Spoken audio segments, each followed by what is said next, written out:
Bonjour et bienvenue dans cette série de tutos.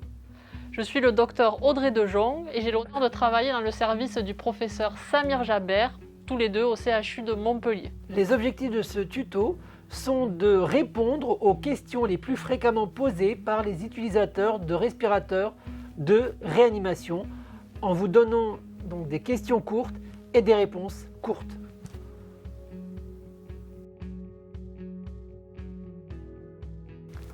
Audrey, on entend beaucoup parler de ce qu'on appelle la pression de plateau et la pression motrice. À quoi cela correspond-il et comment est-ce qu'on fait pour les mesurer? Lorsqu'on est en mode volume contrôlé, comme affiché sur l'écran, la pression de plateau correspond à la pression qui règne dans les alvéoles à la fin de l'inspiration. Donc elle est affichée ici et mesurée grâce à un temps inspiratoire suffisant. Si le temps inspiratoire est trop court, la machine ne pourra pas mesurer cette pression de plateau. Temps inspiratoire, ça veut dire temps de pause, temps de plateau. Le temps inspiratoire, oui, qui comprend les deux, l'insufflation plus le temps de pause. D'accord. Voilà.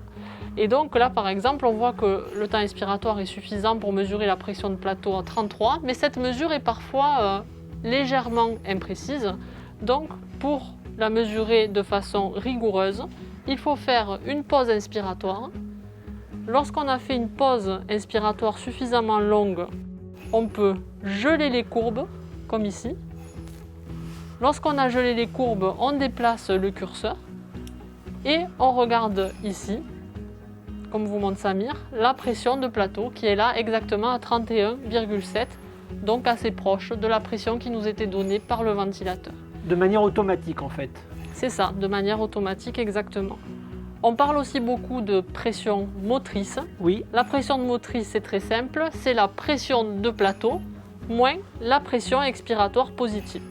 Donc là, si on gèle à nouveau nos courbes, on a une pression de plateau qui est ici et la pression expiratoire positive qui est là.